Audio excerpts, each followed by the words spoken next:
Om Shanti. Good morning. आज प्राणेश्वर बाप दादा के 5 अप्रैल 2025 के अनमोल महावाक्य सुनते हैं। मीठे बच्चे, तुम्हें अभी नाम रूप की बीमारी से बचना है, उल्टा खाता नहीं बनाना है, एक बाबा की ही याद में रहना है। प्रश्न है, भाग्यवान बच्चे किस मुख्य पुरुषार्थ से अपना भाग्य बना देते हैं? उत्तर, भाग्यवान बच्चे सबको सुख देने का पुरुषार्थ करते हैं। मनसा वाचा कर्मणा कोई को भी दुख नहीं देते हैं। शीतल होकर के चलते हैं तो भाग्य बनता जाता है। शीतल माना निर्विकारी, जितना बनते जाएंगे भाग्य बनता जाएगा। तुम्हारी यह स्टूडेंट लाइफ है, तुम्हें अब गुटके नहीं खाने हैं। गुटखा खाना माना अलबेरीपन में जाना, डोंट केयर करना, है ना। तो अपार खुशी में रहना है। आज का गीत है, तुम्ही हो माता पिता, तुम्ही हो बंधु सखा, तुम्ही हो। ओम शांति। सभी बच्चे मुरली सुनते हैं। जहाँ भी मुरली जाती है सब जानते हैं, जिसकी महिमा गाई जाती है वो कोई साकार नहीं है, निराकार की महिमा है। निराकार साकार द्वारा शिव बाबा ब्रह्मा बाबा के द्वारा सन्मुख मुरली सुना रहे हैं। ऐसे भी कहेंगे, अभी हम आत्मा उन्हें देख रही है। आत्मा बहुत सूक्ष्म है, इन आँखों से देखने में नहीं आती है। भक्ति मार्ग में भी जानते हैं हम आत्मा सूक्ष्म है, परंतु पूरा रहस्य बुद्धि में नहीं। आत्मा क्या है? परमात्मा को याद करते हैं, परंतु वो क्या है ये दुनिया नहीं जानती है। तुम भी नहीं जानते थे। अभी तुम बच्चों को यह निश्चय है कि यह कोई लौकिक टीचर या लौकिक संबंधी नहीं है। जैसे सृष्टि में और मनुष्य है, वैसे यह दादा भी था, ब्रह्मा बाबा। तुम जब महिमा गाते थे त्वमेव माताश्च पिता त्वमेव, तो समझते थे ऊपर में हैं। अभी बाबा कहते हैं, मैंने इसमें प्रवेश किया है, मैं वही इसमें हूँ। आगे तो बहुत प्रेम से महिमा गाते थे, डर भी रखते थे। अभी तो वह यहाँ इस शरीर में आए हैं। जो निराकार था अब साकार भी आ गया है। वो बैठ बच्चों को सिखलाते। दुनिया नहीं जानती कि वो क्या सिखलाते हैं। परमात्मा आकर बच्चों को राजयोग सिखलाते हैं। राजयोग की पढ़ाई से सतयुग का उच्च पद देते हैं बाबा। वो तो गीता का भगवान श्री कृष्ण समझते, कह देते वह राजयोग सिखलाते। अच्छा, बाकी बाप क्या करते हैं? भल गाते हैं तुम माता पिता, परंतु उनसे क्या और कब मिलता है ये कुछ नहीं जानते। माता पिता है, लेकिन संगम युग पर आकर के हम बच्चों को वर्षा देते हैं।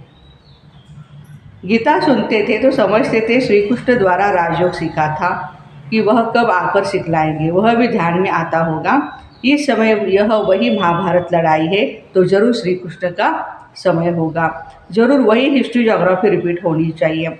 दिन प्रतिदिन समझते जाएंगे, जरूर गीता का भगवान होना चाहिए। बरोबर महाभारत लड़ाई भी देखने में आती है। जरूर इस दुनिया का अंत होगा। दिखाते हैं पांडव पहाड़ पर चले गए तो उनकी बुद्धि में यह आता होगा, बरोबर विनाश तो सामने खड़ा है। अब श्री कृष्ण है कहाँ? ढूंढते रहते हैं। जब तक तुमसे सुने कि गीता का भगवान श्री कृष्ण नहीं शिव है, तुम्हारी बुद्धि में तो यह बात पक्की है, ये तुम कभी भूल नहीं सकते। कोई को भी तुम समझा सकते हो गीता का भगवान शिव है, श्री कृष्ण नहीं। दुनिया में कोई भी नहीं कहेगा सिवाय तुम बच्चों के। अब गीता का भगवान राजयोग सिखलाते थे तो जरूर इससे सिद्ध होता है नर से नारायण बनाते थे। तुम बच्चे जानते हो भगवान हमको पढ़ाते हैं, बरोबर नर से नारायण बनाते। ये लक्ष्मी नारायण का स्वर्ग में राज्य था ना। अभी तो वह स्वर्ग है क्या? नहीं, तो नारायण भी नहीं है। स्वर्ग नहीं तो नारायण नहीं, नारायण नहीं तो देवताएं भी नहीं। चित्र है जिससे समझते ये होकर के गए हैं देवी देवताएं। अभी तुम बच्चे समझते हो इन्हों को कितने वर्ष हुए। तुमको पक्का मालूम है आज से 5000 वर्ष पहले इन्हों का राज्य था। अभी तो है अंत, लड़ाई भी सामने खड़ी है। जानते हो बाप हमको पढ़ा रहे हैं, सभी सेंटर्स में पढ़ते भी है और पढ़ाते भी है। पढ़ाने की युक्ति बड़ी अच्छी है। चित्रों द्वारा समझानी अच्छी मिल सकेगी। मुख्य बात है गीता का भगवान शिव है या श्री कृष्ण है, फर्क तो बहुत है ना। सद्गति दाता, स्वर्ग की स्थापना करने वाला अथवा आदि सनातन देवी देवता धर्म की फिर से स्थापना करने वाला शिव है या श्री कृष्ण। बाबा बच्चों को ही पक्का करा रहे हैं। मुख्य है 3 बातों का फैसला, इस पर ही बाबा जोर देते हैं। बल ओपिनियन लिख करके देते हैं, ये बहुत अच्छा है, परंतु इससे कुछ फायदा नहीं है। ऊपर ऊपर कहते हैं हाँ ब्रह्मा कुमारी का काम अच्छा चल रहा है, हाँ यहाँ का ज्ञान अच्छा है, लेकिन हम भी लेवे, हम भी ऐसा बने, हिम्मत नहीं करते हैं। तो बाबा कहते तुम्हारी जो मुख्य बात है उस पर जोर देना है, तुम्हारी जीत भी इसमें है। तुम सिद्ध कर बतलाते हो भगवान एक है। ऐसे नहीं कि गीता सुनाने वाले भी भगवान हो गए। जो कथा भागवत वगैरह करते हैं खुद को थोड़े ही भगवान कहते हैं, नहीं कहते हो। भगवान ने इस राजयोग और ज्ञान द्वारा देवी देवता धर्म की स्थापना की। बाबा समझाते हैं बच्चों पर माया का वार बहुत होता है। अभी तक कर्मातीत अवस्था को कोई ने पाया नहीं। पुरुषार्थ करते करते अंत में तुम एक बाबा की याद में सदैव हर्षित रहेंगे। पुरुषार्थ करते करते कोई मुरझाइश नहीं आएंगी। यदि याद नहीं बाबा की, सेवा नहीं करते तो फिर मुरझाइश आती जाएगी। अभी तो सिर पर पापों का बोझा बहुत है, वह याद से ही उतरेगा। बाबा ने पुरुषार्थ की युक्तियाँ बतलाई। याद से पाप करते हैं। बहुत बुद्धू है जो याद में न रहने के कारण फिर नाम रूप में फंस पड़ते हैं। हर्षित मुख हो किसको ज्ञान समझाइए मुश्किल है। आज किसको समझाया, कल फिर गुटका आने से खुशी गुम हो जाती है। समझना चाहिए ये माया का वार होता है। इसलिए पुरुषार्थ कर बाप को याद करना है, बाकी रोना पीटना व बेहाल नहीं होना है। समझना चाहिए माया पादर मारती है, माना जूता मारती है। इसलिए पुरुषार्थ कर बाप को याद करना है। बाबा की याद से ही बहुत खुशी रहेगी। मुख से झट वाणी निकलेगी। पति पावन बाप कहते हैं बच्चे मुझे याद करो। मनुष्य तो एक भी नहीं जिसको रचता बाप का परिचय हो। मनुष्य होकर और बाप को न जाने तो जानवर से भी बदतर हुआ। गीता में श्री कृष्ण का नाम डाल दिया है, तो बाप को याद कैसे करें, ये बड़ी भूल है जो तुमको समझानी है। गीता का भगवान शिव बाबा है, वही वर्षा देते हैं। मुक्ति जीवन मुक्ति दाता भी वही है। और धर्म वालों की बुद्धि में ये ज्ञान बाबा कहते बैठता भी नहीं है।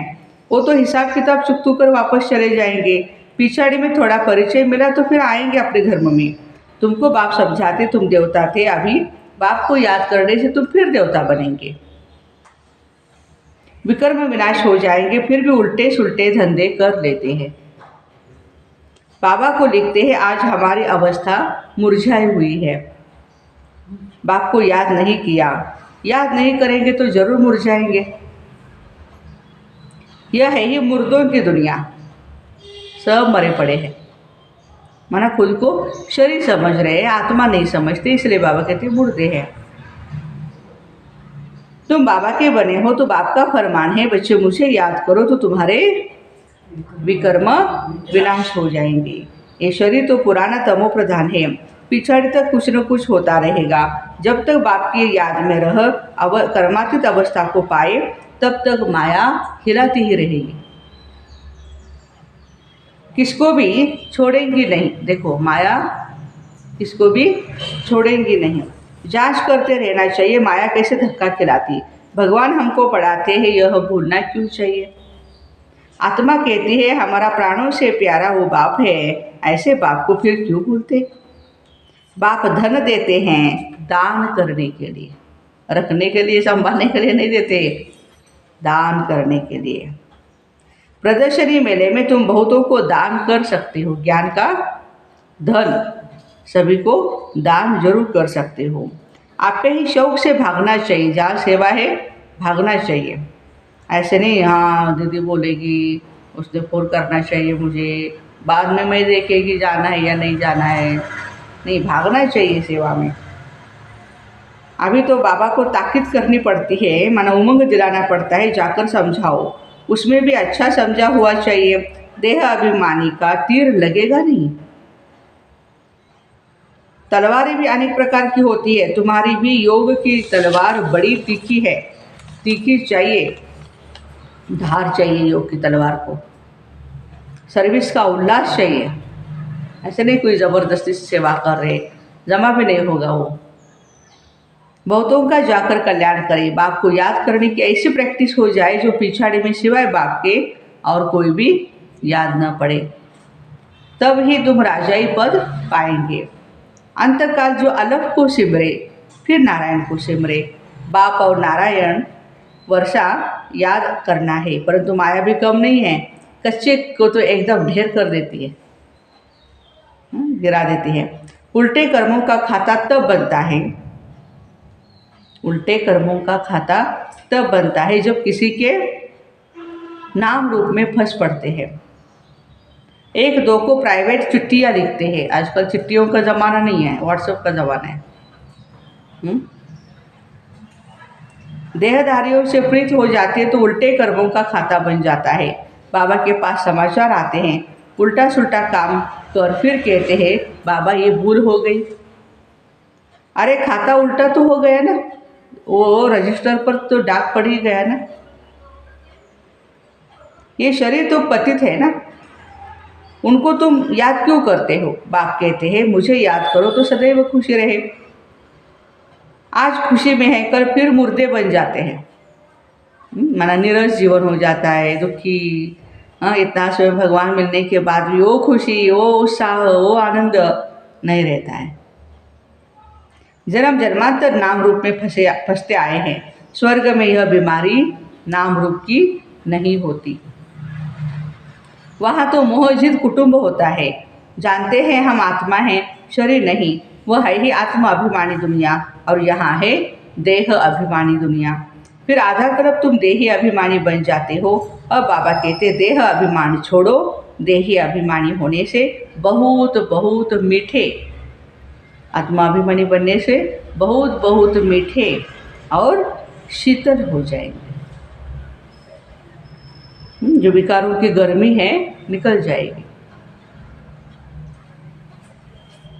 ऐसे बहुत थोड़े हैं, पुरुषार्थ कराते रहते हैं कि बाप की याद न भूले। बाप फरमान करते मुझे याद करो और चार्ट भी रखो, परंतु माया चार्ट रखने नहीं देती। ऐसे मीठे बाप को कितना प्यार से याद करना चाहिए।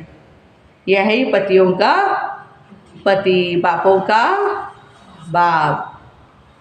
बाप को याद कर फिर दूसरों को भी आप समान बनाने का पुरुषार्थ करना है। इसमें दिलचस्पी बहुत अच्छी रखनी चाहिए। सर्विसेबल बच्चों को तो बाप नौकरी से भी छुड़ा देते हैं कि भाई अच्छा सेवा कर रहे हो तो आओ यहाँ मेरी सेवा करो। सरकमस्टांस देख कहते हैं अब इस धंधे में लग जाओ। एम ऑब्जेक्ट सामने खड़ी है ना। भक्ति मार्ग में भी चित्रों के आगे याद में तो बहुत बैठते हैं ना। तुमको तो सिर्फ आत्मा समझ परमात्मा बाप को याद करना है। विचित्र पर विचित्र बाप को याद करना है। विचित्र पर विचित्र बाप को याद करना है। आत्मा समझ करके परमात्मा को याद करना है। ये मेहनत है। विश्व का मालिक बनना कोई मासी का घर नहीं। बाबा कहते मैं विश्व का मालिक नहीं बनता हूँ, तुमको बनाता हूँ। शिव बाबा कह रहे हैं कितना माथा मारना पड़ता है। सबूत बच्चों को तो आप ही ओना लगा रहेगा। खुद अपने आप क्या करेंगे, वो सेवाएं करते रहेंगे। उनको ये रहेगा कि नहीं कुछ भी हो जाए मुझे अच्छा पद पाना है। छुट्टी लेकर के भी सर्विस में लग जाना चाहिए। यदि आप बिजनेस करते हो, काम धंधा करते हो, कहीं सर्विस कर रहे हो, तो भी बाबा कहते छुट्टी निकालो सेवा के लिए और सेवा करो। कई बच्चों को बंधन भी है, मोह भी रहता है। क्यों बंधन है? मोह में पड़े हैं। बाबा कहते हैं तुम्हारी सब बीमारियां बाहर निकलेगी। तुम बाप को याद करते रहो, माया तुमको हटाने की कोशिश करेगी। याद ही मुख्य है। रचता और रचना के आदि मध्य अंत का ज्ञान मिला, बाकी और क्या चाहिए। भाग्यवान बच्चे सबको सुख देने का पुरुषार्थ करते हैं। मनसा वाचा कर्मणा, किसी को भी दुख नहीं देते हैं। शीतल होकर के चलते हैं तो भाग्य बनता जाता। अगर कोई नहीं समझते तो समझा जाता इनके भाग्य में नहीं। जिनके भाग्य में है वो अच्छी रीति ज्ञान सुनेंगे और औरों को भी सुनाएंगे। अनुभव भी सुनाते हैं ना, क्या क्या करते थे अब मालूम पड़ा, जो कुछ किया उससे दुर्गति हुई। सदगति को तब पाए जब बाप को याद करें। बहुत मुश्किल कोई घंटा आधा घंटा याद करते होंगे, नहीं तो गुटखा खाते रहते। बाबा कहते आधा कलम गुटखा खाया अब बाप मिला है। स्टूडेंट लाइफ है तो बहुत खुशी होनी चाहिए, परंतु माया उसका काम ही है बाप को भुलाना। घड़ी घड़ी भूल जाते हैं बस। बाबा कहते तुम कर्म योगी हो, वो धंधा आदि तो करना ही है, नींद भी कम करना अच्छा है। जो ज़्यादा सोते हैं उनके लिए बाबा ने कहा नींद भी कम करो। याद से कमाई होगी और खुशी भी रहेगी। याद में बैठना जरूरी है। दिन में फुर्सत नहीं मिलती, इसलिए रात को समय निकालना। रात को मना अमृत वेले सुबह। याद से ही बहुत खुशी रहेगी। किसको बंधन है तो कह सकते हैं हमको बाप से वर्षा लेना है, इसमें कोई रोक नहीं सकता। सिर्फ गवर्नमेंट को जाए समझाओ बिना सामने खड़ा है। बाप कहते मुझे याद करो और विकर्म विनाश करो। ये अंतिम जन्म तो पवित्र रहना ही है, इसलिए हम पवित्र बनते हैं। परंतु कहेंगे वह जिनको ज्ञान की मस्ती होगी। जो नशा है वही नशा क्या करेगा, इन सभी बंधनों से छुड़ाएगा। ऐसे नहीं कि यहाँ आकर फिर देहधारी को याद करते रहे। वो उस दुनिया से छोड़ करके आए और यहाँ आकर फिर देहधारियों में फंसे। देह अभिमान में आकर के लड़ना झगड़ना, ये तो जैसे क्रोध का भूत है ना। बाबा क्रोध करने वालों की तरफ कभी देखते भी नहीं, मुंह मोड़ लेते हैं बाबा। ये क्रोधी आ गया, चलो देखना ही नहीं। सर्विस करने वालों पर बाप का बहुत प्यार होता है। देह अभिमान की चलन भी दिखाई देती है। गुलगुल तब बनेगी जब बाप को याद करते रहेंगे। मूल बात है यह, एक दो को देखते बाप को याद करना है। सर्विस में तो हड्डियाँ देनी चाहिए। ब्राह्मणों को आपस में क्षीरखंड होकर के रहना है, लूट पानी नहीं होना है। देखो बाप बच्चों को कितनी समझाने देते हैं, बड़े प्यार से रहो। समझ न होने के कारण फिर एक दो से नफरत करते हैं, ईर्ष्या करते हैं। क्यों ईर्ष्या करे, हर एक का अपना अपना पार्ट है, हर एक अपना अपना भाग्य जमा कर रहा है। वो अपनी जगह पे ठीक है, मैं अपनी जगह पे ठीक हूँ। इतना नफरत करते कि बाप से भी नफरत लाते हैं, भगवान के ऊपर भी गुस्सा करते रहते। ऐसे क्या पद पाएंगे? तुमको साक्षात्कार होंगे, फिर उस समय स्मृति आएगी ये हमने गफलतें की हुई है। बाप फिर कह देते तकदीर में नहीं तो क्या कर सकते हैं। अच्छा, मीठे मीठे सिखले दे बच्चों प्रति माता पिता बाप दादा का याद प्यार और गुड मॉर्निंग। रूहानी बाप के रूहानी बच्चों को नमस्ते। रूहानी माता पिता बाप दादा को गुड मॉर्निंग और नमस्ते। धारणा के लिए मुख्य सार है, निर्बंधन बनने के लिए ज्ञान की मस्ती हो, देह अभिमान की चलन न हो, आपस में लून पानी होने के संस्कार न हो। देहधारियों से प्यार है तो बंधन मुक्त हो नहीं सकते। कर्मयोगी बनकर रहना है, याद में बैठना जरूर है। आत्मा अभिमानी बन बहुत मीठा और शीतल बनने का पुरुषार्थ करना है। सर्विस में हड्डियाँ देनी है। वरदान, श्रीमत से मनमत और जनमत की मिलावट को समाप्त करने वाले सच्चे स्व कल्याणी भव। बाप ने सभी बच्चों को सभी खजाने स्व कल्याण और विश्व कल्याण के प्रति दिए हुए हैं, लेकिन उन्हें व्यर्थ तरफ लगाना, अकल्याण के कार्य में लगाना, श्रीमत में मनमत जनमत की मिलावट करना, यह अमानत में ख्यानत है। अब इस ख्यानत और मिलावट को समाप्त कर रूहानियत और रहम को धारण करो। अपने ऊपर और सर्व के ऊपर रहम कर स्व कल्याणी बनो। स्व को देखो, बाप को देखो, औरों को नहीं देखो। स्लोगन, सदा हर्षित वही रह सकते जो कहीं भी आकर्षित नहीं होते हैं। अव्यक्त इशारे, बाबा और हम कंबाइंड है। करावनहार बाबा करने के निमित्त में हूँ और इसको कहते हैं असोच, अर्थात एक की याद। शुभ चिंतन में रहने वाले को कभी भी चिंता नहीं होती है।